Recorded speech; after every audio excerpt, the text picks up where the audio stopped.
നമുക്ക് 93-ാമത്തെ ശ്ലോകത്തിൽ നിന്ന് ആരംഭിക്കാം. സർഗാദാവേവ യോ ജാതോ ജാതോയം ജഗതഃ കുതഃ യദേവ വേദനാകാശേ പുരം സ്വപ്നേ തദേവനഃ. സർഗത്തിന്റെ തുടക്കത്തിൽ തന്നെ ഏതൊന്ന് ജനിച്ചിട്ടില്ലയോ അതാണ് നിങ്ങൾ കണ്ടുകൊണ്ടിരിക്കുന്നത് എന്ന് പറഞ്ഞാൽ ഈ പ്രപഞ്ചം എന്നർത്ഥം. സൃഷ്ടിയുടെ ആരംഭത്തിൽ തന്നെ ഇല്ലാത്തത്, തുടക്കത്തിൽ തന്നെ ഇല്ലാത്തത് ഇപ്പൊ എങ്ങനെ കാണപ്പെടും? ഇല്ലാത്തത് കാണപ്പെടുന്നതിനെയാണ് മായ എന്ന് പറയുന്നത്. ഈ ജഗത്ത് ആദിയിൽ തന്നെ ഇല്ലാത്തതാണ്. ആദിയിൽ തന്നെ ഇല്ലാത്തത് എവിടെ നിന്നുണ്ടായി എന്ന് ചോദിക്കുന്നതിൽ എന്തെങ്കിലും അർത്ഥമുണ്ടോ? എന്ന് മുതലാണ് മരുഭൂമിയിലെ കാനൽ ജലം കാണപ്പെടാൻ തുടങ്ങിയത്? ഈ ചോദ്യത്തിന് ആർക്കെങ്കിലും മറുപടി പറയാൻ പറ്റുമോ? കയറിലെ സർപ്പം എപ്പോഴാണ് പ്രത്യക്ഷപ്പെട്ടത്? ആദ്യമായിട്ട്. ഇവിടെ ആദ്യ അവസാനവും മധ്യവും ഒന്നുമില്ല അതിന്. നിങ്ങൾ എപ്പോൾ സർപ്പം ഉണ്ടെന്ന് കാണാൻ ആരംഭിച്ചുവോ അപ്പൊ അത് പ്രത്യക്ഷപ്പെട്ടു. കാണുന്നവന്റെ മുമ്പിലാണ് ദൃശ്യത്തിന് വാസ്തവികതയുള്ളത്. കാണാൻ ആളില്ലെങ്കിൽ ഒരു ദൃശ്യവും ഇല്ല. ഭഗവാന്റെ ദിവ്യരൂപമായിക്കോട്ടെ, ആ രൂപത്തെ കാണാൻ ഒരു ഭക്തനോ അല്ലെങ്കിൽ ഒരു വിശ്വാസിയോ ഇല്ലെങ്കിൽ ആ രൂപം എവിടെയുണ്ട്, ആർക്കുണ്ട്? ഇനി കാണാൻ ആളുണ്ടെന്ന് തന്നെ വിചാരിക്കുക. കാണാൻ ആളുണ്ടായാൽ പോലും കാഴ്ച കള്ളമാണ്. കാണുന്നവനാണ് സത്യം. ആരാണോ ആ ദിവ്യരൂപത്തെ കാണുന്നത്, എനിക്ക് ദൈവദർശനം ലഭിച്ചു, ഭഗവാൻ പ്രത്യക്ഷപ്പെട്ടു, എന്നോട് അരുളി ചെയ്തു, ഈ നോട്ടീസിന്റെ 1000 കോപ്പി അടിച്ച് എല്ലാവർക്കും കൊടുക്കാൻ പറഞ്ഞു, ഇങ്ങനെ മനുഷ്യരെ പറ്റിക്കുന്നു കുറെ പേര്. ഇപ്പൊ അധികമായിട്ട് അത് കാണാറില്ല. നമ്മുടെ ഉള്ളിൽ അജ്ഞതയുണ്ടാവരുത്. അറിവോടുകൂടി നിങ്ങൾ എന്തും ചെയ്തോളൂ. തലകുത്തി മറിയുന്നത് പോലും അറിവോടുകൂടിയാവണം. നമ്മുടെ ഭൂമാനന്ദ സ്വാമികളുടെ ഗുരുനാഥൻ ഒരാളുണ്ടായിരുന്നു, ബംഗാളിയാണ്, എന്തോ ഒരു പരമഹംസയാണ്. അപ്പോൾ ഭൂമാനന്ദ സ്വാമി അദ്ദേഹത്തിന്റെ പ്രഭാഷണത്തിൽ പറയുന്നത്, എന്റെ ഗുരുനാഥൻ സാധനകളൊന്നും ചെയ്തതായിട്ട് ഞാൻ കണ്ടിട്ടില്ല. അദ്ദേഹം ചെയ്യുന്നത് പ്രധാനമായിട്ട് 2 ജോലിയാണ്. ഒന്ന്, വയലിൻ വായിക്കും, നല്ല പോലെ വയലിൻ വായിക്കും. വയലിൻ വായിക്കാത്ത സമയങ്ങളിൽ തലകുത്തി നിൽക്കും, ശീർഷാസനം. ഇത് 2 മാത്രമേ ഉള്ളൂ, വേറൊന്നും ചെയ്യാറില്ല. ആഹാരം കഴിക്കാറുണ്ട്, അതല്ലാതെ പ്രധാനമായി അദ്ദേഹം ജീവിതത്തിൽ ചെയ്തിട്ടുള്ള 2 ജോലികൾ, ഒന്ന് വയലിൻ വായനയും തലകുത്തി നിൽക്കലും. എന്തിനാ തലകുത്തി നിൽക്കുന്നത്? അദ്ദേഹത്തിന് അങ്ങനെ തോന്നുന്നു. നമ്മൾ ഓരോന്നും ചെയ്യുന്നില്ലേ? നമ്മൾ TV കാണുന്നു, വാട്സപ്പിൽ മെസ്സേജ് അയക്കുന്നു, ഷെയർ ചെയ്യുന്നു. എന്തെങ്കിലുമൊക്കെ ചെയ്യാതെ ഇവിടെ ജീവിക്കാൻ പറ്റില്ല. നമ്മളെ കൊണ്ട് ചെയ്യിക്കും ഈ പ്രകൃതി. മഹാത്മാക്കളുടെ കാര്യത്തിൽ പോലും ഇതാണ് നിയമം. പ്രകൃതി പിടിച്ചു ചുഴറ്റിടും പ്രകാരം സുകൃതികൾ പോലും അഹോ ചുഴന്നിടുന്നു. വികൃതി വിടുന്നതിനായി വേല ചെയ്വീൽ അകൃതി ഫലാഗ്രഹമറ്ററിഞ്ഞിടേണം. ഗുരുദേവന്റെ ആത്മോപദേശത്തിലെ ഒരു ശ്ലോകമാണ്. ഇതൊക്കെ ഒരു വികൃതിയാണ്. വികൃതി എന്ന് പറഞ്ഞാൽ പ്രകൃതിക്ക് വിരുദ്ധമായത്. പ്രകൃതി എന്ന് പറഞ്ഞാൽ ബ്രഹ്മം എന്നർത്ഥം. ബ്രഹ്മത്തിന്റെ ശക്തിയാണ് പ്രകൃതി എന്ന് നമ്മൾ പറയുന്നത്. ബ്രഹ്മമാണ് വാസ്തവത്തിൽ പ്രകൃതി. ആ ബ്രഹ്മത്തിന്റെ വികൃതിയാണ് ഈ മായ. ആ മായയാണ് പ്രപഞ്ചത്തെ ഉള്ളതാക്കി തീർക്കുന്നത്, നമ്മെ കൊണ്ട് കർമ്മങ്ങൾ ചെയ്യിക്കുന്നത്. ഇപ്പൊ ഈ വികൃതി വിടണം. വികൃതി വിടുന്നതിനായിട്ട് എന്താ ചെയ്യേണ്ടത്? മിണ്ടാതിരുന്നാ പോരെ. വികൃതി വിടുന്നതിനായി വേല ചെയ്യണം. വേല തന്നെ വികൃതിയാണെങ്കിൽ എന്തിനാണ് വേല ചെയ്യണമെന്ന് പറഞ്ഞത്? ചില കാര്യങ്ങൾ എങ്ങനെയാണ്? വിഷത്തിന് പ്രതിവിഷം, മുള്ളിനെ മുള്ളുകൊണ്ടെടുക്കുക, അതാണ് ടെക്നിക്ക്. കർമ്മത്തിൽ നിന്ന് രക്ഷപ്പെടാൻ കർമ്മം ചെയ്യുക. ഇതെങ്ങനെ സാധ്യമാകുമെന്ന് ചോദിച്ചാൽ, ആ ടെക്നിക്ക് വശമുണ്ടെങ്കിൽ കർമ്മം എന്ന മുള്ളിനെ മറ്റൊരു കർമ്മം എന്ന മുള്ളുകൊണ്ട് നമുക്ക് എടുത്ത് ദൂരെ കളയാൻ പറ്റും. ഇങ്ങനെ കർമ്മത്തിലൂടെ കർമ്മമുക്തി നമുക്ക് കേൾക്കുമ്പോൾ വിരോധാഭാസമായിട്ട് തോന്നും. കർമ്മത്തിലൂടെ കർമ്മമുക്തി. നമ്മൾ ഈ സാധന എന്ന പേരിൽ ചെയ്യുന്നതൊക്കെ കർമ്മമല്ലേ? വേറെന്തെങ്കിലും ആണോ? പ്രാണായാമവും ധ്യാനവും ശ്രവണം, മനനം, നിധിധ്യാസനം, പൂജ, തീർത്ഥാടനം, നമ്മൾ എന്തൊക്കെ അത് മാനസികമായിട്ടോ ശാരീരികമായിട്ടോ വാചികമായിട്ടോ നമ്മൾ ചെയ്യുന്നതെല്ലാം കർമ്മം എന്ന വാക്കിനകത്തുൾപ്പെടും. അപ്പോൾ ആ കർമ്മത്തിൽ നിന്ന് എങ്ങനെയാണ് മോചനം നേടുക എന്ന് പറഞ്ഞാൽ ഈ കർമ്മത്തെ തന്നെ നമുക്ക് അനുകൂലമാക്കി മാറ്റുക. അതായത് സംഘമില്ലാതെ കർമ്മം ചെയ്യുക. നിസ്സംഗമായ കർമാചരണത്തിലൂടെ ഉള്ളിൽ അടിഞ്ഞുകൂടിയിരിക്കുന്ന കുറെ വാസനകൾ നീങ്ങിക്കിട്ടും. വാസനകൾ നീങ്ങിയാൽ പിന്നെ കർമ്മങ്ങൾ പുതിയതായിട്ട് പൊന്തുകയില്ല. ആൾറെഡി ലോറിയിൽ കയറ്റി വെച്ച സാധനങ്ങളുണ്ടല്ലോ, ചരക്ക് സാധനങ്ങൾ, അത് ഓരോന്നായിട്ട് അൺലോഡ് ചെയ്തിട്ട് പോകണം ഇവിടുന്ന്. അല്ലാതെ കൂടുതൽ വാസനകൾ സഞ്ചയിക്കുകയല്ല വേണ്ടത്. പക്ഷേ സാധന എന്ന പേരിൽ അന്ധമായിട്ടാണ് ഒരു വ്യക്തി പലതും ചെയ്യുന്നതെങ്കിൽ ആ സാധനകൾ തന്നെ പുതിയൊരു വാസനയായി ഉള്ളിൽ സഞ്ചയിക്കും. ഇതാണ് വലിയ കുഴപ്പമെന്ന് പറയുന്നത്. കാരണം മുള്ളിനെ മുള്ളുകൊണ്ടെടുക്കുക എന്ന് പറയുമ്പോൾ അത് വളരെ ബുദ്ധിപൂർവമായ ഒരു കാര്യമാണ്. കാരണം കാലിൽ കൊണ്ട മുള്ളിനെ മറ്റൊരു മുള്ളുകൊണ്ട് തന്നെ അതിനെ എടുക്കുക എന്നുള്ളത്. പക്ഷേ കാലിൽ കൊണ്ട മുള്ളിനെ എടുക്കാൻ കയ്യിൽ മുള്ളെടുത്തിട്ടാണ് ആ മുള്ളിനെ മാറ്റുന്നത്. ഈ കയ്യിൽ മുള്ളെടുക്കുമ്പോൾ കൈ കൊള്ളാതെ നോക്കിക്കൊള്ളണം. കയ്യിൽ മുള്ളു കൊള്ളാതെ നോക്കിക്കൊള്ളണം. അതായത് വളരെ ശ്രദ്ധയോടുകൂടി വേണം ഒരു മുള്ള് നമ്മൾ കയ്യിലെടുക്കേണ്ടത്. എന്നിട്ട് ആ മുള്ളു ഉപയോഗിച്ച് കാലിൽ തറച്ച മുള്ളിനെ നീക്കണം. ഇതാണ് വഴി. ഇപ്പൊ കയ്യിൽ ഒരു മുള്ളെടുക്കുമ്പോൾ അത് തന്നെ കയ്യിൽ കൊണ്ട അങ്ങനെ കയ്യിൽ കൊള്ളുന്നത് പോലെയാണ് സാധനകൾ വാസനകളായി മാറുന്നത്. വാസനകളെ നീക്കാൻ വേണ്ടി ആണ് നാം സാധനങ്ങളെ അംഗീകരിക്കേണ്ടത്. പക്ഷേ ഈ മനസ്സ് അല്ലെങ്കിൽ മായ അത് ഭയങ്കരമാണ്. എവിടെയെങ്കിലും നമ്മളെ ഇട്ട് ഒതുക്കിക്കളയുന്നത്, തള്ളി തള്ളി തള്ളി അവസാനം ഏതെങ്കിലും ഇതുപോലുള്ള ഒരു മൂലയിൽ കൊണ്ട് കയറ്റിയിട്ട് നമുക്ക് അപ്പുറത്തോട്ട് ഇപ്പുറത്തോട്ട് അനങ്ങാൻ പറ്റില്ല, പൂട്ടിക്കളയും. പണ്ട് സ്കൂളിൽ പഠിക്കുമ്പോൾ പുറകെ കൂടെ ഇപ്പം നമ്മൾ അങ്ങോട്ട് നോക്കിയിരിക്കുകയാണെങ്കിൽ പുറകെ കൂടെ ഇങ്ങനെ വന്നിട്ടൊരു കൈപ്പൂട്ടെന്ന് പറയും സാധനം ഇവിടെ കൊണ്ടുവന്ന്, അതായത് കക്ഷത്തിനിടയ്ക്കൂടെ കൈയിട്ടിട്ട് ഇങ്ങനെ കയറ്റുക, അനങ്ങാൻ പറ്റില്ല. അപ്പോ നമ്മൾ പൂട്ടിക്കളയും ഈ കർമ്മം. സാധനകൾ പോലും നമ്മെ പൂട്ടിക്കളയും. സാധനകൾ നമ്മെ പൂട്ടുന്നത് പലപ്പോഴും നമ്മൾ അറിയാറില്ല. അതുകൊണ്ടാണ് ബാലകൃഷ്ണൻ നായർ സാറ് പറഞ്ഞത്. നമ്മുടെ ശർമാജി ഇവിടെ വരാറുണ്ടല്ലോ, സാറിന്റെ കൂടെ എവിടെയോ പോയിരുന്നപ്പോൾ ഇദ്ദേഹം രാവിലെ എഴുന്നേറ്റ് സന്ധ്യാവന്തനം ചെയ്യും. അപ്പോൾ സാറ് വളരെ ശ്രദ്ധയോടുകൂടി ഇത് എന്തൊക്കെയോ ചെയ്യുന്നുണ്ട്, വെള്ളം എടുക്കുന്നുണ്ട്, അങ്ങനെ വെള്ളം കുടിക്കുന്നുണ്ട്, എന്തോ അങ്ങനെ ഇങ്ങനെ എന്നൊക്കെ കാണിക്കുന്നുണ്ട്. പിന്നെ കുറേ നേരം കണ്ണടച്ചിരുന്ന് ഗായത്രി ജപിക്കുന്നുണ്ട്. എല്ലാം നോക്കിക്കൊണ്ടിരുന്നു. അതെല്ലാം കഴിഞ്ഞപ്പോൾ അദ്ദേഹം തന്നെയാണ് പറഞ്ഞത്, എനിക്കറിയില്ല, ഞാൻ ആ സമയത്ത് ഇല്ലായിരുന്നു. ഇത് ഞങ്ങൾ ബ്രാഹ്മണർ 3 നേരം ചെയ്യുന്ന ഒരു കർമ്മമാണ്, സന്ധ്യാവന്തനം എന്നാണ് ഇതിന്റെ പേര്. സാറ് പറഞ്ഞു വളരെ നല്ലത്. സാറ് ഒന്നിനെയും തരം താഴ്ത്തി അല്ലെങ്കിൽ പുച്ഛിച്ച് സംസാരിക്കാറില്ല. ഇതാണ് സാറിന്റെ ഒരു മഹത്വം എന്ന് പറയുന്നത്. മറ്റ് പല ആചാര്യന്മാരും ചില പ്രത്യേക സാധനകളെ വളരെ വിശേഷപ്പെട്ടവയായി ചിത്രീകരിക്കും. മറ്റുള്ളതൊക്കെ അതൊക്കെ നിസ്സാരം, ഇതൊന്നും ചെയ്തിട്ട് രക്ഷപ്പെടില്ല എന്ന് പറയും. സാർ അങ്ങനെയല്ല. പക്ഷെ സാറ് പറയേണ്ടത് പറയും. വളരെ സൂക്ഷ്മമായി എങ്ങനെ പറഞ്ഞാൽ ഇവന് മനസ്സിലാവുമോ ആ രീതിയിൽ പറയും. അപ്പൊ ഈ സന്ധ്യാവന്തനം മുഴുവൻ കണ്ടിട്ട് അവസാനം പറഞ്ഞു, സന്ധ്യാവന്തനം വളരെ നല്ലത്, പക്ഷെ വാസനയാകാതെ നോക്കിക്കൊള്ളണം.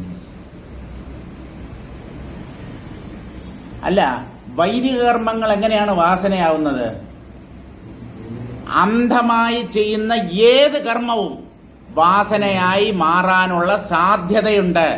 ആ സാധ്യത നമുക്ക് തള്ളിക്കളയാൻ പറ്റില്ല. അതുകൊണ്ട് നിങ്ങൾ എന്ത് കർമ്മം ചെയ്താലും, ലൗകികമോ വൈദികമോ അല്ലെങ്കിൽ വേറെന്തെങ്കിലുമോ, ചീട്ട് കളിക്കുന്നു, ഒരാൾ ചൂത് കളിക്കുന്നു, കുറെ പേര് ഗോലി കളിക്കുന്നു, കുറെ പേര് എറിപ്പന്ത് കളിക്കുന്നു. നിങ്ങൾ കളി പോലും, സ്പോർട്സ് നമ്മൾ പറയാറില്ലേ, ഗെയിംസ് ആൻഡ് സ്പോർട്സ്, ഈ സ്പോർട്സ് പോലും വാസനയായി മാറാനുള്ള സാധ്യതയുണ്ട്. അതെല്ലാം വിട്ടേക്കൂ. രാവിലെ നടക്കാറിറങ്ങാറുണ്ടല്ലോ. ചിലർ വൈകുന്നേരമായിരിക്കും ഇറങ്ങുന്നത്. ഈ നടത്ത പോലും വാസനയായി മാറാനുള്ള സാധ്യതയുണ്ട് എന്ന് ദയവായി നിങ്ങൾ മനസ്സിലാക്കണം. കാരണം 2 ആഴ്ച ഇങ്ങനെ കൃത്യമായ ഒരു സമയത്തിൽ രാവിലെയോ വൈകുന്നേരമോ അങ്ങനെ നടക്കുമ്പോൾ അടുത്ത ദിവസം ആ സമയമാകുമ്പോൾ നടക്കാൻ പോകണം. പഴം തിന്നുന്നത് വാസനയാവാം. ദിവസേന 2 പാളയംകുടം പഴം നിങ്ങളത് കഴിച്ചു നോക്കൂ. കുറേ കാലം ശീലിച്ചു കഴിഞ്ഞാൽ ആ സമയമാകുമ്പോൾ നമുക്കൊരു വല്ലാത്ത ഒരു അസ്വസ്ഥത ഉള്ളിലുണ്ടാവും. ഈ അസ്വസ്ഥത ജനിപ്പിക്കുന്നത് വാസനയാണ്. ഈ വാസന എന്താണെന്ന് ചോദിച്ചാൽ നാം ചെയ്ത കർമ്മങ്ങളുടെ സൂക്ഷ്മരൂപം ആവർത്തിച്ച് ചെയ്യപ്പെടുന്ന എന്തും എന്നുള്ള വാക്ക് ദയവായി നിങ്ങൾ അടിവരയിടുക. എന്തും വാസനയായി മാറും. അതുകൊണ്ട് എന്താ വേണ്ടത്? എന്തിനാണ് ഞാനിത് ചെയ്യുന്നത് എന്നുള്ളതിനെക്കുറിച്ച് വ്യക്തമായ ഒരു ധാരണയോടുകൂടി കർമ്മങ്ങൾ ചെയ്യുക. വേറൊരു കാര്യവും കൂടി മനസ്സിൽ സൂക്ഷിക്കുക. ഞാൻ ചെയ്യുന്ന കർമ്മം എന്നെങ്കിലും ഒരു ദിവസം അവസാനിപ്പിക്കാനുള്ളതാണ്. ഇത് ഞാൻ ഒരു ദിവസം വിടും. തൽക്കാലം മറ്റ് കർമ്മങ്ങളിൽ നിന്ന് രക്ഷപ്പെടാൻ വേണ്ടി ഒരു പ്രത്യേക ദിശയിൽ എൻ്റെ കർമ്മവാസനകളെ ഞാൻ തിരിച്ചുവിടുന്നു. അത്രയേ ഉള്ളൂ. ഇതൊക്കെ ഒരു ദിവസം പോവും. തെക്കോട്ട് തലവെച്ച് കിടത്തിയിട്ടുള്ള ഒരു ശവം എന്ത് കർമ്മമാണ് ചെയ്യുക? നിങ്ങളൊന്ന് പറഞ്ഞേ. എന്തെങ്കിലും സാധന ചെയ്യാൻ പറ്റുമോ? ശരീരത്തിന് വയ്യാണ്ടാവും. ഒരു ദിവസം അത് കിടപ്പിലാവും. അയ്യ, കിടക്കാതെ പോണേ എന്നാണ് പ്രാർത്ഥന. അത് നിങ്ങളുടെ പ്രാർത്ഥന. പക്ഷെ നമ്മുടെ തലവരെ എന്താണെന്ന് നമുക്കറിയത്തില്ല. അതുകൊണ്ട് ഏത് കർമ്മവും, കർമ്മം എന്ന് പറഞ്ഞാൽ സാധന, ആധ്യാത്മികമായ സാധന തന്നെ ആയിക്കോട്ടെ, അല്ലെങ്കിൽ വൈദിക കർമ്മങ്ങളായിക്കോട്ടെ, ഒന്നുമല്ലെങ്കിൽ ലൗകിക കർമ്മങ്ങളായിക്കോട്ടെ, അതുമല്ലെങ്കിൽ ഏതെങ്കിലും കളിയോ തമാശയോ എന്തോ ആയിക്കോട്ടെ, പുസ്തകം വായന വാസനയാകാതെ സൂക്ഷിച്ചോളണം. ആധ്യാത്മിക പുസ്തകങ്ങൾ നിരന്തരം വായിക്കുന്ന ഒരാൾക്ക് ഇനിയും വായിക്കണം. വേറെ ഏത് പുസ്തകമുണ്ട്? ഭഗവത്ഗീത, അത് വായിച്ചു. യോഗവാസിഷ്ടം, അത് സാറിന്റെ വാസിഷ്ഠസുധ, അത് പണ്ടേ വായിച്ചതാണ്. ഒഴിവിലൊടുക്കം, കൈവല്യ നവനീതം, ബ്രഹ്മസൂത്രം, ദശോപനിഷത്തുകൾ എല്ലാം വായിച്ചു. ഇനി വേറെന്തെങ്കിലും ഉണ്ടോ? സുഹൃത്തെ, ഇതുപോലെ ആയിരക്കണക്കിന് വേദാന്ത കൃതികളുണ്ട്. നിങ്ങൾ ജീവിതം മുഴുവൻ ഈ വേദാന്ത കൃതിയും വായിച്ചുകൊണ്ടിരുന്ന നിങ്ങൾ എപ്പോഴാണ് മനനത്തിനായി സമയം നീക്കിവെക്കുക? കാര്യം കുറെയൊക്കെ കേട്ട് മനസ്സിലായി കഴിഞ്ഞാൽ ഈ പുസ്തകം അടച്ചു വെക്കണം. ഞാനും അടച്ചു വെക്കാൻ തന്നെയാണ് തീരുമാനിച്ചിട്ടുള്ളത്.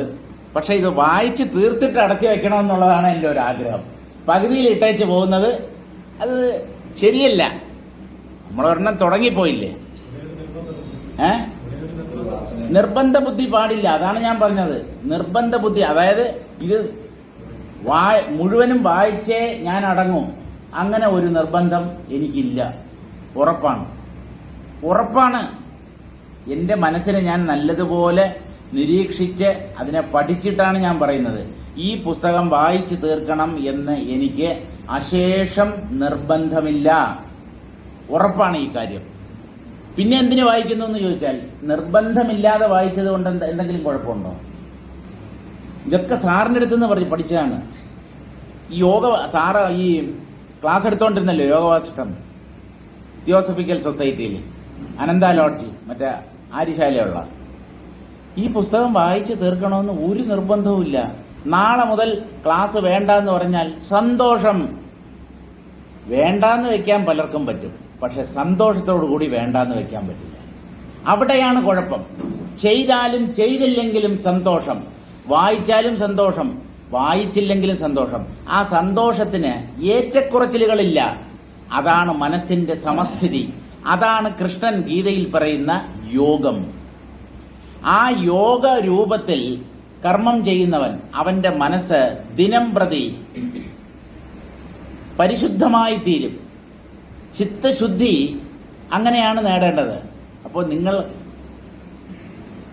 എന്ത് കർമ്മം വേണമെങ്കിലും അംഗീകരിച്ചോളൂ.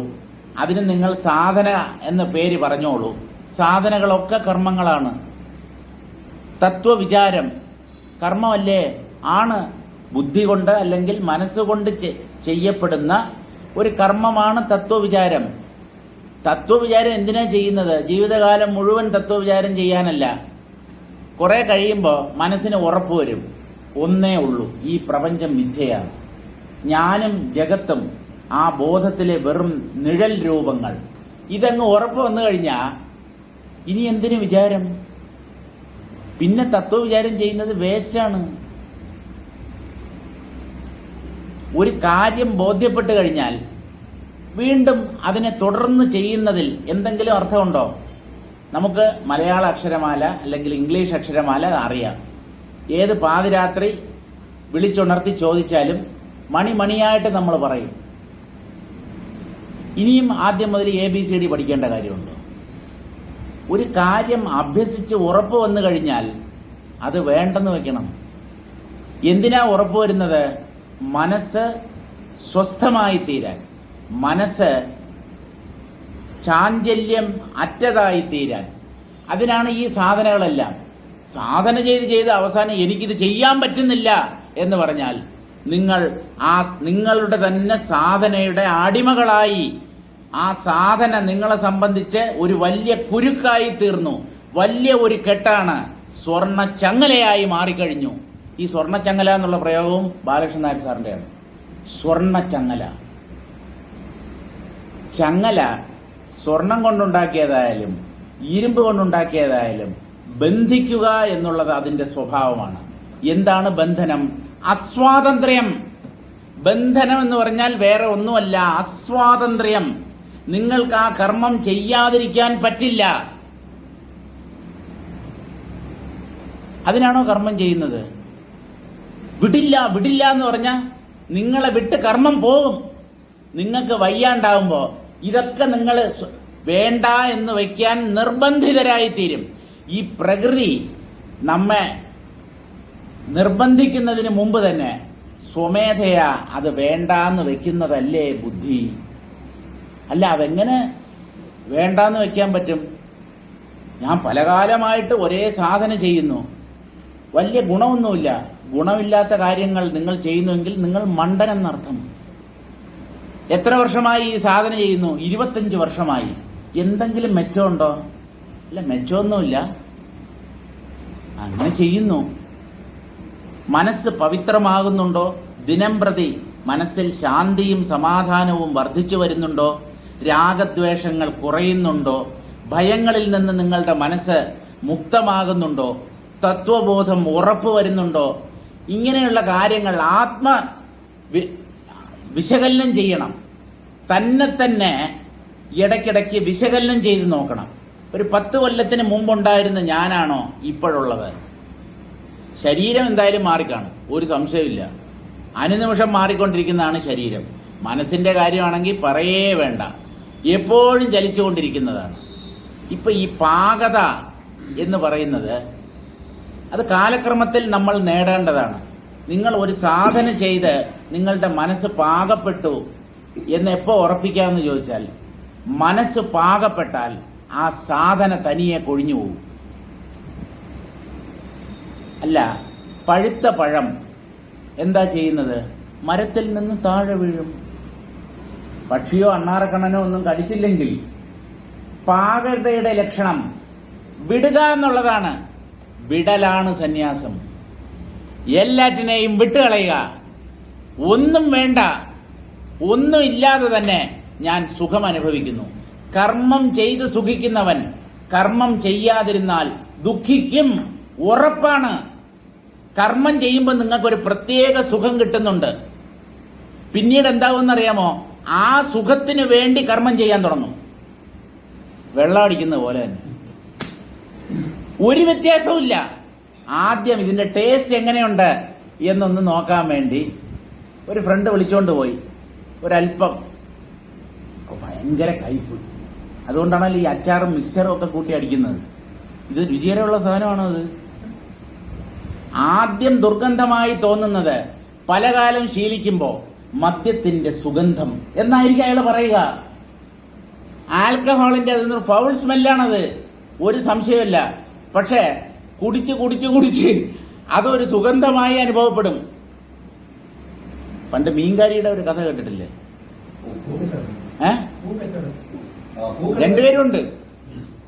രണ്ടുപേരുമുണ്ട്. പൂക്കച്ചവടക്കാരിയുണ്ട്, മീൻകാരിയുണ്ട്. രണ്ടുപേരും ഏതോ ഒരു സത്രത്തിലോ മറ്റോ വന്ന് കടന്നു. പൂക്കാരി എന്ത് ചെയ്തെന്ന് പറഞ്ഞാൽ അവരുടെ ആ പൂ കൂട അതങ്ങോട്ട് മാറ്റി വെച്ചിട്ട് അപ്പൊ അത് ഈ മീൻകാരിയുടെ മീൻകുട്ടയുണ്ടല്ലോ അതിന്റെ അടുത്താണ് വെച്ചത്. കുറെ നേരം കഴിഞ്ഞപ്പോൾ മീൻകാരിക്ക് വല്ലാത്തൊരു അസ്വസ്ഥത, എന്തോ ഒരു ദുർഗന്ധം. നോക്കിയപ്പോഴുണ്ട് ഈ പൂക്കൂടയിൽ നിന്ന് വരുന്ന ദുർഗന്ധമാണ്. അവരതിനെ സ്വല്പം അപ്പുറത്തോട്ട് മാറ്റി വെച്ചിട്ട് ഈ മീൻകുട്ടയെടുത്ത് കുറച്ചുകൂടെ തന്നോടുകൂടി അടുത്ത് വെച്ചിട്ട് മുഖം അതിലേക്ക് കയറ്റി വെച്ചു, മൂക്ക് അതിന്റെ ഉള്ളിലേക്ക്. കാരണം അവരെ സംബന്ധിച്ച് മീനിന്റെ ദുർഗന്ധം സുഗന്ധമായി തീർന്നിരിക്കുന്നു. ഇതാണ് വാസന എന്ന് പറയുന്നത്. ഈ വാസന ശീലിക്കും തോറും അതിൽ ഒരു തരത്തിലുള്ള ഒട്ടൽ, മനസ്സ് കയറി അതിലങ്ങ് ഒട്ടും.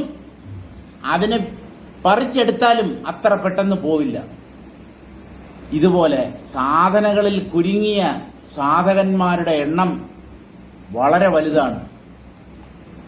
ഇതിന്റെ അർത്ഥം സാധന വേണ്ടെന്നാണോ? ഒരിക്കലുമല്ല. ബാലകൃഷ്ണൻ നായർ സാറ് പറയുന്ന പോലെ ഇത് ഏത് സാധനയും നിങ്ങൾക്ക് അനുഷ്ഠിക്കാം. പക്ഷെ ഒന്നും അത് വാസനയായി മാറാതെ ശ്രദ്ധിച്ചുകൊള്ളണം. വാസനയായി മാറാതെ ശ്രദ്ധിക്കുക എന്നതുകൊണ്ട് എന്താ ഉദ്ദേശിക്കുന്നത് എന്ന് ചോദിച്ചാൽ, ഒരു നേരമോ ഒരു ദിവസമോ നമ്മൾ ദിവസേന ചെയ്യുന്ന ഒരു കാര്യം ചെയ്യാൻ പറ്റിയില്ല, മനഃപൂർവ്വമല്ല, ദേഹാസ്വാസ്ഥ്യം നിമിത്തമോ അല്ലെങ്കിൽ മറ്റ് കാരണങ്ങളാലോ ഒരു നിത്യകർമ്മം നമുക്ക് ചെയ്യാൻ പറ്റാതായി എന്ന് കരുതുക. ആ സമയത്ത് നമ്മുടെ മനസ്സ് പിടയുന്നുണ്ടോ?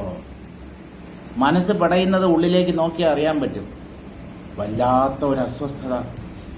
ചെയ്യാൻ പറ്റിയില്ലല്ലോ. ചെയ്യാൻ പറ്റിയില്ലെങ്കിൽ എന്താ? എത്ര ദിവസം? 365 ദിവസത്തിൽ 364 ദിവസവും ചെയ്യുന്നു. ഒരു ദിവസമല്ലേ ചെയ്യാൻ പറ്റാത്തത്?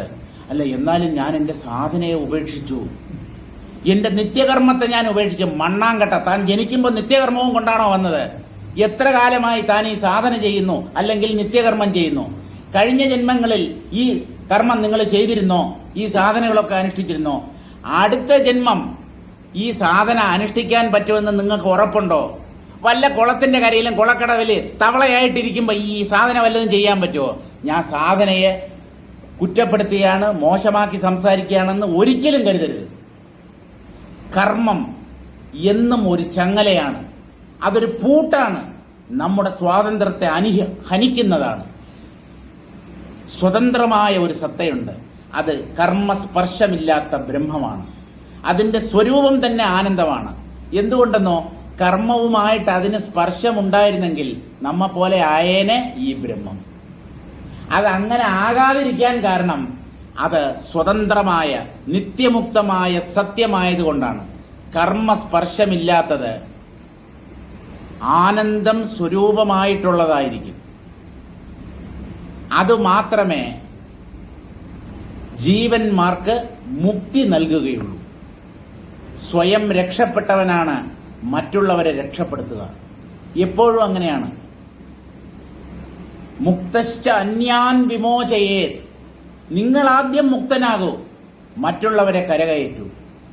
ഞാൻ തന്നെ ഈ സംസാരത്തിൽ വീണ് കിടക്കുകയാണെങ്കിൽ, ഞാൻ വെള്ളത്തിൽ വീണ് കിടക്കുകയാണ്, എനിക്ക് നീന്താനും അറിഞ്ഞൂടാ.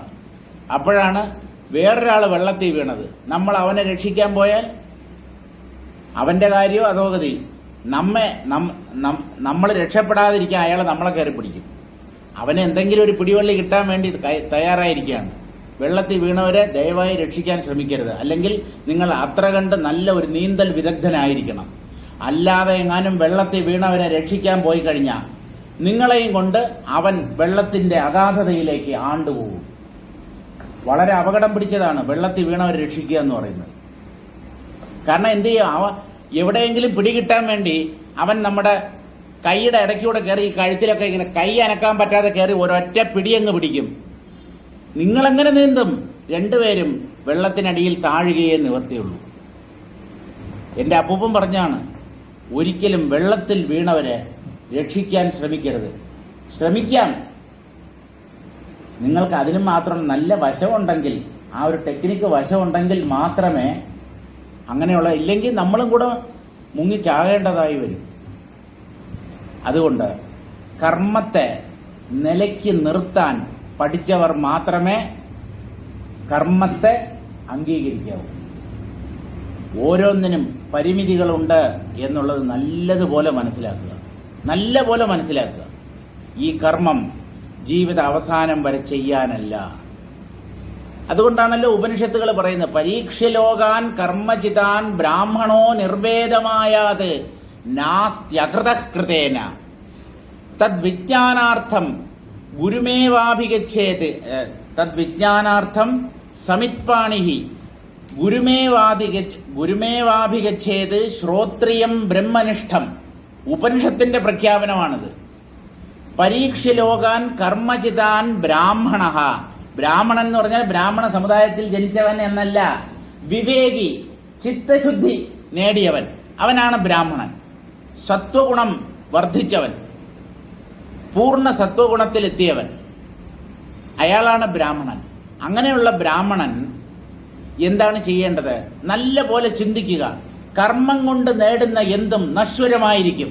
അത് ഊർധ്വലോകങ്ങളായാലും ശരി, ബ്രഹ്മലോകം വരെയുള്ള സകല ലോകങ്ങളും, മുകളിൽ 7 ലോകം, താഴെ 7 ലോകം എന്നാണ്, 14 ലോകങ്ങളും കർമ്മം കൊണ്ട് നേടാൻ പറ്റുന്നതാണ്. കർമ്മം കൊണ്ട് നേടുന്ന എന്തും ഒരു ദിവസം നശിക്കും, അത് നിങ്ങൾക്ക് നഷ്ടമാകും എന്ന് നല്ല പോലെ പരീക്ഷിച്ച് ചിന്തിച്ചു മനസ്സിലാക്കി എന്നാണ് പരീക്ഷ എന്നുള്ള വാക്കിന്റെ അർത്ഥം. അങ്ങനെ നല്ല പോലെ ചിന്തിച്ചിട്ട് നിർവേദമായത് വിരക്തനായി തീരണം. വിരക്തിയാണ് നമ്മൾ നേടേണ്ടത്. ഏതിൽ നിന്നുള്ള വിരക്തി? സുഖഭോഗങ്ങളിൽ നിന്നുള്ള വിരക്തി, വാസനകളിൽ നിന്നുള്ള മോചനം, കർമ്മങ്ങളിൽ നിന്നുള്ള വിയോഗം. അതാണ് വിരക്തി. ശരീരത്തെ കൊണ്ട് കർമ്മം ചെയ്യിക്കുന്നത് ഈ മനസ്സാണ്. കർമ്മവാസനകൾ നമ്മുടെ ഉള്ളിലുള്ളത് കൊണ്ടാണ് അവശരായി മനുഷ്യർ, അതുപോലെ മറ്റ് ജീവികൾ എല്ലാവരും കർമ്മം ചെയ്യുന്നത്. അപ്പോൾ നല്ലതുപോലെ ചിന്തിച്ച് മനസ്സിലാക്കി, കർമ്മം കൊണ്ട് നേടുന്നതെല്ലാം നശ്വരമാണ്. അങ്ങനെയാണെങ്കിൽ അനശ്വരമായ എന്തെങ്കിലും ഈ പ്രപഞ്ചത്തിലുണ്ടോ? അതല്ലേ വാസ്തവത്തിൽ ഒരു വ്യക്തി നേടേണ്ടത്. അങ്ങനെ ചിന്തിച്ച് അനശ്വരമായ എന്തെങ്കിലും ഒന്നുണ്ട് അല്ലെങ്കിൽ ഉണ്ടോ എന്നറിയാനായി പണ്ഡിതന്മാരെ എന്ന് പറഞ്ഞാൽ തത്വദർശികളെ സമീപിക്കുക.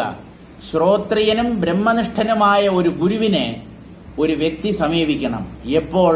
വിരക്തി വന്നതിന് ശേഷം, വിരക്തനായി തീർന്നതിന് ശേഷമാണ് ഗുരുവിനെ സമീപിക്കേണ്ടത്. ഈ പ്രപഞ്ചത്തിലുള്ള ഒരു പൊട്ടോ പൊടിയോ പോലും എനിക്ക് ആവശ്യമില്ല. ഇഹലോകത്തിലുള്ളതും പരലോകത്തിലുള്ളതുമായ ഒരു സുഖവും എനിക്ക് വേണ്ട. എന്റെ മനസ്സ് പരിപൂർണ വിരക്തമായിരിക്കുന്നു എന്ന് സ്വയം ബോധ്യപ്പെട്ടതിന് ശേഷം സത്യത്തെ അറിയാനായി ശ്രമിക്കുക. അതുകൊണ്ട് നിർവേദം എന്ന് പറഞ്ഞാൽ പരിപൂർണ വിരക്തി എന്നാണ് അർത്ഥം. ആ നിർവേദം വന്ന ഒരാളായി ശ്രോത്രിയനും ബ്രഹ്മനിഷ്ഠനുമായ ഒരു ഗുരുവിനെ സമീപിക്കണം. ശ്രോത്രിയൻ വേദങ്ങളും വേദാന്തവും നല്ലതുപോലെ പഠിച്ച ഒരു വ്യക്തി, തറവായിട്ട് പഠിച്ച ഒരു വ്യക്തി, നല്ല ശാസ്ത്രജ്ഞാനമുള്ള ഒരാൾ എന്നർത്ഥം. ശാസ്ത്രജ്ഞാനമുണ്ട്, അയാൾക്ക് അനുഭവജ്ഞാനമുണ്ടോ? അയാൾ ബ്രഹ്മത്തെ സാക്ഷാത്കരിച്ച ആളാണോ എന്ന് ചോദിച്ചാൽ സാക്ഷാത്കരിച്ച ആളുമാണ്. ഇങ്ങനെ ശാസ്ത്രങ്ങൾ നല്ലതുപോലെ പഠിച്ചവനും അതുപോലെ ആത്മസാക്ഷാത്കാരം നേടിയവനുമായ ഒരു മഹാത്മാവിനെ വേണം ഒരു വ്യക്തി സമീപിക്കാൻ. എന്നാലേ രക്ഷപ്പെടത്തുള്ളൂ. ഈ ആചാര്യൻ, നീ ആ സാധന ചെയ്, നീ ഈ സാധന ചെയ്, ഞാൻ നിനക്കൊരു മന്ത്രം പറഞ്ഞു തരാം, അതും ജപിച്ചോണ്ടിരി, എല്ലാം കളഞ്ഞിട്ട് മതിയാക്കി അയാൾ വന്നതാണ്. അവനെ വീണ്ടും കർമ്മത്തിലേക്ക് തള്ളിവിടരുത്. അവന് താത്വികമായ ജ്ഞാനം പകർന്നു കൊടുക്കുക. അതാണ് ഒരു ഗുരുനാഥൻ ചെയ്യേണ്ടത്. ഗുരുനാഥന്റെ അടുത്ത് പോകുമ്പോൾ ഈ ഗുരുനാഥന് തന്നെ വഴി നിശ്ചയമില്ലെങ്കിൽ അയാൾ എന്ത് ചെയ്യും? വേറെ ചില കർമ്മങ്ങളൊക്കെ പറഞ്ഞോളൂ. പറഞ്ഞു കൊടുക്കും. ഈ സാധന ചെയ്യൂ കേട്ടോ, ഞാനൊരു മന്ത്രം പറഞ്ഞുതരാം, ഇത് ഡെയിലി ഒരു 108 ഉരു ജപിച്ചോളൂ. എല്ലാം മതിയാക്കി, കർമ്മം മതി എൻ്റെ സ്വാമി, എനിക്ക് നീ ഒന്നും വേണ്ട എന്ന് പറഞ്ഞിട്ട് വല്ല വിധേനെ, അതായത്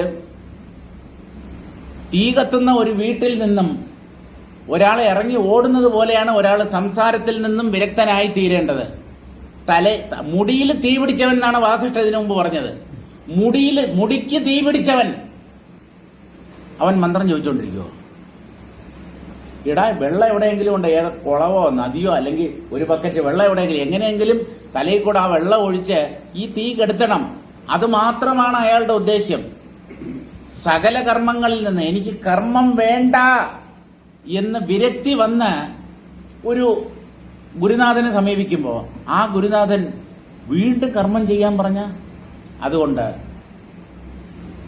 ഈ തത്വദർശികൾ കർമ്മത്തെ പ്രശ്നപരിഹാരമായി കരുതുന്നില്ല.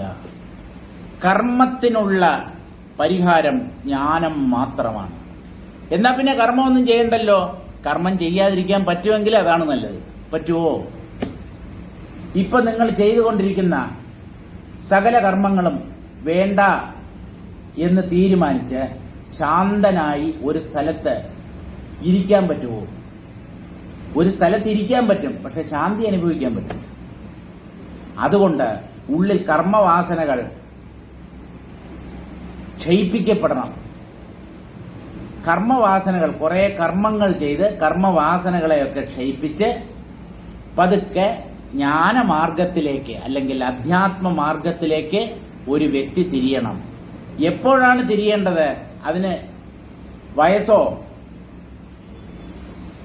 അതിന് പറ്റിയ ശുഭമുഹൂർത്തമോ ഒന്നുമില്ല. നിങ്ങൾക്ക് എപ്പോഴാണോ പൂർണ്ണ വിരക്തി വരുന്നത്, ഒന്നും വേണ്ട, ഈ ചപ്പ് ചവർ ഇതൊന്നും എനിക്ക് വേണ്ട, ഒക്കെ മതിയായി, എനിക്ക് എങ്ങനെയെങ്കിലും ഈ സംസാരത്തിൽ നിന്ന് ഞാൻ കരകയറണം എന്നുള്ള തീവ്ര വിരക്തി ഏത് സെക്കൻഡിലാണോ നിങ്ങളുടെ ഉള്ളിൽ ഉദിക്കുന്നത്, അപ്പോൾ നിങ്ങൾ ജ്ഞാനത്തിന് അധികാരിയായി തീർന്നു എന്നർത്ഥം. ജ്ഞാനത്തിനുള്ള യോഗ്യത സമ്പാദിക്കാതെ ജ്ഞാനത്തിനായി പ്രയത്നിച്ചാൽ അത് കിട്ടുകയില്ല. എന്തും നേടുന്നതിന് മുമ്പ് അതിന് താൻ യോഗ്യനാണോ അർഹനാണോ എന്ന് സ്വയം പരിശോധിക്കേണ്ടതാണ്. ആഗ്രഹം എല്ലാവർക്കും ഉണ്ടാവും. ഇപ്പൊ മോക്ഷം കിട്ടുമെന്ന് പറഞ്ഞു കഴിഞ്ഞാൽ അമ്പലത്തില് പായസവും ഉണ്ണിയപ്പമൊക്കെ കൊടുക്കാറില്ലേ? എല്ലാരും കൈ നീട്ടുമ്പോ ഞാൻ ഇങ്ങനെ കൈ നീട്ടും, എനിക്കൊരു 1/2 കിലോ മോക്ഷം വേണം. അങ്ങനെയൊന്നും കിട്ടൂല. മോക്ഷത്തിന് വേണ്ടി നിങ്ങൾ സകലതിനെയും ത്യജിക്കാൻ തയ്യാറുണ്ടോ? ത്യാഗേനൈകേ അമൃതത്വമാനശുഹു. ത്യാഗം ഒന്നുകൊണ്ട് മാത്രമാണ് ജ്ഞാനികൾ അമരത്വത്തെ പ്രാപിച്ചത്. മരണമില്ലാത്ത അവസ്ഥ ജ്ഞാനത്തിലൂടെയാണ്. മരണമെന്ന് പറയുന്നത് കർമ്മം തന്നെയാണ് മരണം. കർമ്മം ചെയ്ത് ഒരാൾ എങ്ങോട്ടാ പോകുന്നത്? മരണത്തിലേക്ക്. മരിച്ചു കഴിഞ്ഞാലെങ്കിലും രക്ഷയുണ്ടോ? വീണ്ടും ജനിക്കുക, അടുത്ത കർമ്മം, പുതിയ ഒരു സാഹചര്യത്തിൽ, പുതിയ ഒരു ചുറ്റുപാടിൽ വീണ്ടും അയാൾ കർമ്മങ്ങൾ ചെയ്യുന്നു. എന്നാണ് ഈ കർമ്മങ്ങൾക്കൊക്കെ ഒരു അറുതി വരിക? വിരക്തി വരുമ്പോൾ. വിരക്തി വരണം. ആർക്കാണ് വിരക്തി വരിക? വിചാരം ചെയ്യുന്നവന്. എന്താണ് വിചാരം? നിത്യാനിത്യ വസ്തുക്കളെ കുറിച്ചുള്ള നിഷ്കൃഷ്ടമായ അവബോധമാണ് വാസ്തവത്തിൽ തത്വവിചാരം എന്നതുകൊണ്ട് ഉദ്ദേശിക്കുന്നത്. ഈ തത്വവിചാരം ചെയ്യാൻ ഉള്ളിൽ വിവേകം ഉണ്ടാവണം. അതുകൊണ്ടാണ് വിവേകം, തുടർന്ന് വൈരാഗ്യം, പിന്നെ ശമതമാദി ഷഡ്ക സമ്പത്ത്, പിന്നെ മുമുക്ഷുത്വം. അപ്പൊ ഈ ഓരോ ഘട്ടം താണ്ടിക്കടന്നാണോ അടുത്തതിലേക്ക് പോകേണ്ടത് എന്നല്ല.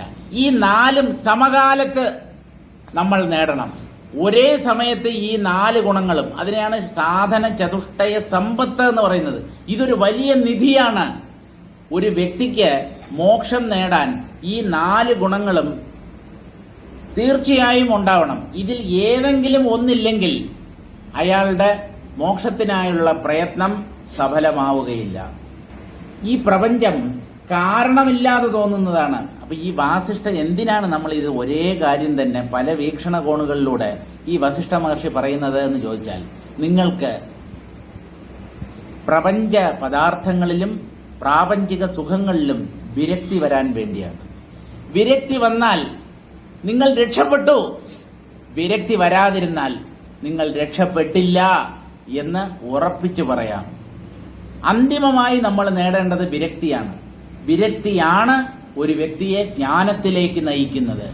വിരക്തനല്ലാത്ത ഒരാൾ, അയാൾ ജ്ഞാനത്തിന് വേണ്ടി ശ്രമിക്കുന്നത് കൊണ്ട് കാര്യമായ പ്രയോജനമൊന്നുമില്ല. കാരണം അയാളുടെ ഉള്ളിൽ 100 ആഗ്രഹങ്ങളുണ്ട്. അനുഭവിച്ചതൊന്നും തൃപ്തിയായില്ല, ചെയ്തതൊന്നും മതിയായില്ല. ഉള്ളിൽ സംഘവും വെച്ചുകൊണ്ട് ജ്ഞാനത്തെ അന്വേഷിച്ച ആ ശ്രമം വിഫലമാവുകയേ ഉള്ളൂ. സർഗാദാവേവ യോ ജാതോ ജാതോയം ജഗതഃ കുതഃ. സൃഷ്ടിയുടെ ആരംഭത്തിൽ തന്നെ ജനിക്കാത്തതാണ് ഈ പ്രപഞ്ചം.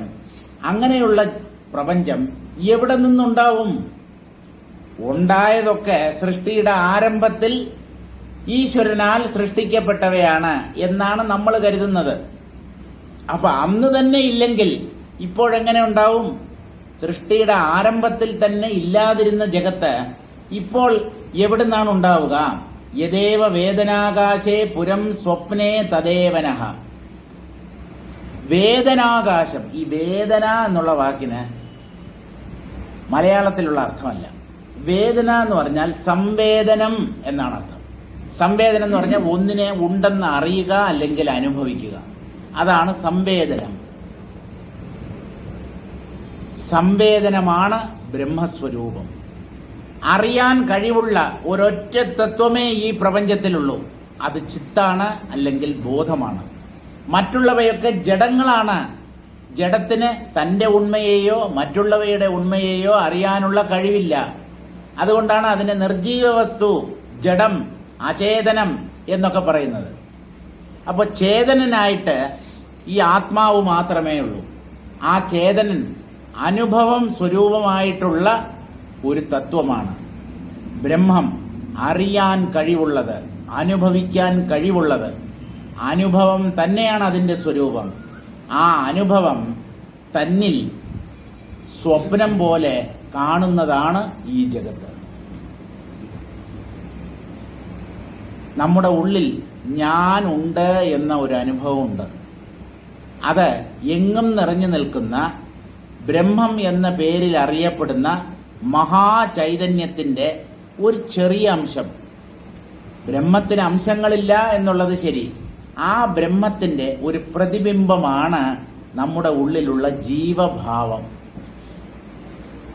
അത് ചിത്തിന്റെ പ്രതിബിംബമായതുകൊണ്ട് അതിനും അനുഭവിക്കാനുള്ള കഴിവുണ്ട്. പ്രതിബിംബിത സൂര്യൻ, ആ സൂര്യനും അന്ധകാരത്തെ നീക്കാൻ പറ്റും.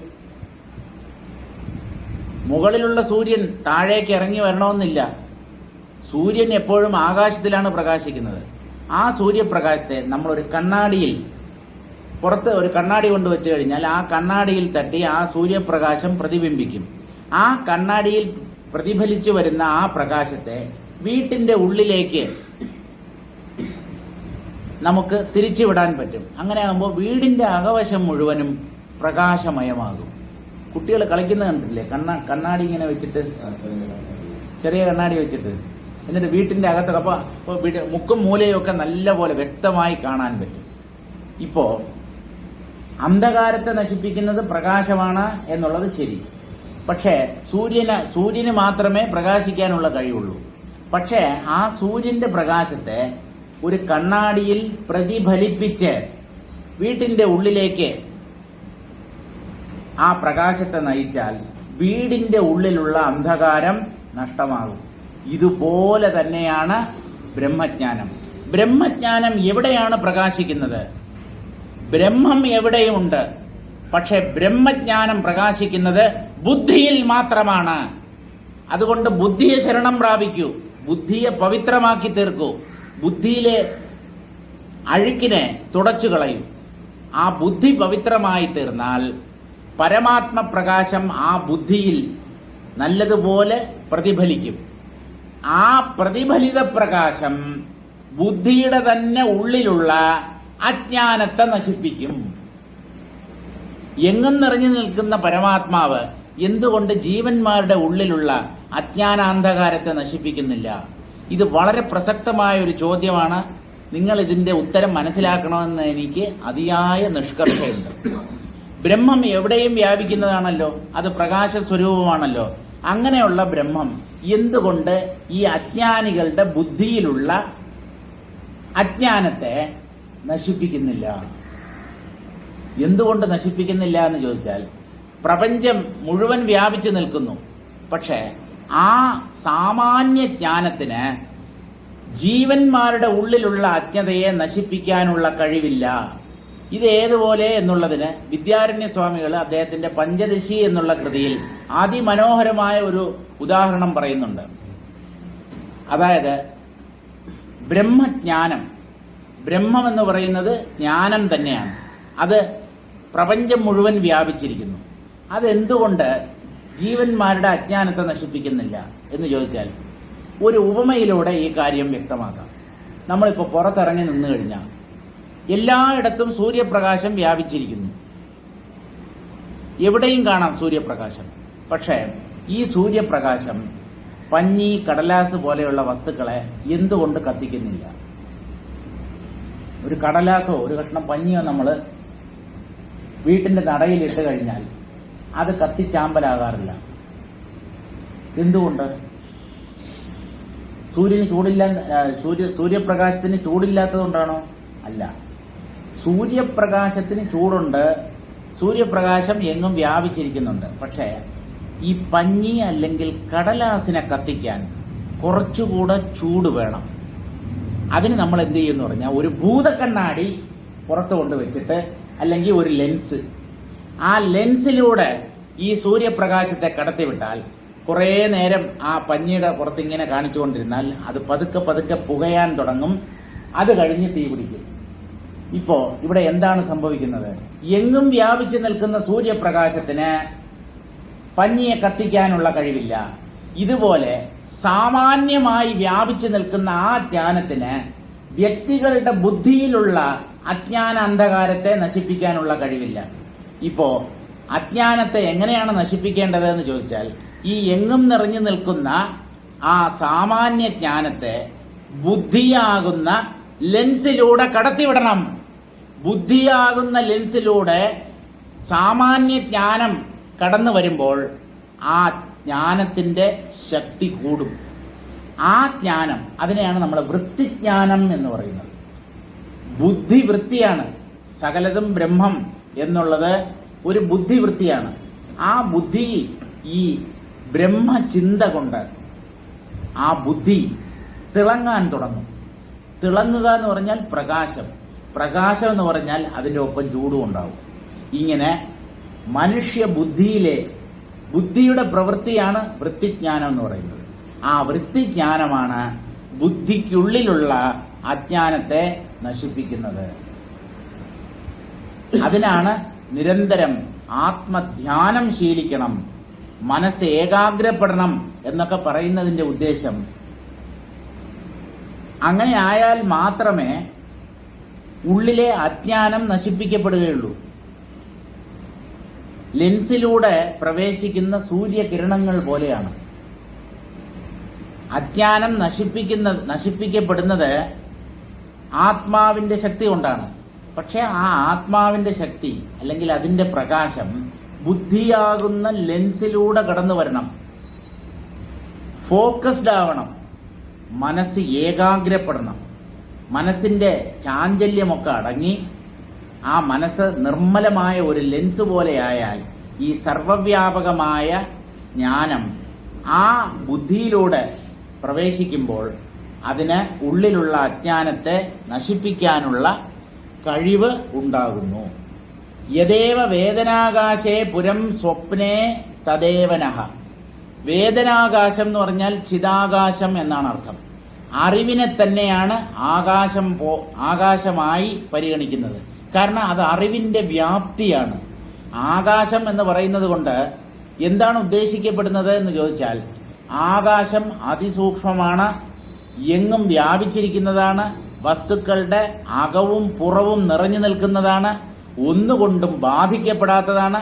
ആകാശത്തെ മുറിക്കാൻ പറ്റില്ല, കത്തിക്കാൻ പറ്റില്ല, ഉണക്കാൻ പറ്റില്ല, നനയ്ക്കാൻ പറ്റില്ല, ആകാശത്തെ തുന്നിച്ചേർക്കാൻ പറ്റില്ല, ആകാശത്തെ മുഷ്ടി ചുരുട്ടി ഇടിക്കാൻ പറ്റില്ല. പക്ഷേ അതെല്ലായിടത്തും ഉണ്ട്. ഇതുപോലെ സർവവ്യാപകമായ ആത്മതത്വം മായാകാര്യങ്ങൾ കൊണ്ട് ഒരു തരത്തിലും ബാധിക്കപ്പെടുന്നില്ല. ആ ആത്മാവ്, അതാണ് വേദനാകാശം, ചിദാകാശം എന്ന് പറയുന്നത്. ആ ചിദാകാശമാണ് ഓരോ വ്യക്തിയും ഉറങ്ങുമ്പോൾ ഉള്ളിൽ ഒരു സ്വപ്ന ലോകത്തെ ഉണ്ടാക്കി കാണിക്കുന്നത്. ഈ സ്വപ്ന ലോകം അത് ഒരു പ്രപഞ്ച നിർമ്മാണമാണത്. ഒരു ലോകമാണ് നമ്മൾ ഉള്ളിൽ കാണുന്നത്. ഒന്നോ രണ്ടോ വസ്തുക്കളല്ല, അതിഗംഭീരമായ ഒരു ലോകമാണ് ഓരോ വ്യക്തിയും ഉറങ്ങുമ്പോൾ ഉള്ളിൽ കാണുന്നത്. ആ സ്വപ്നലോകത്തെ സൃഷ്ടിച്ച അതേ ചൈതന്യം തന്നെയാണ് ബാഹ്യപ്രപഞ്ചത്തെയും സൃഷ്ടിച്ചത്.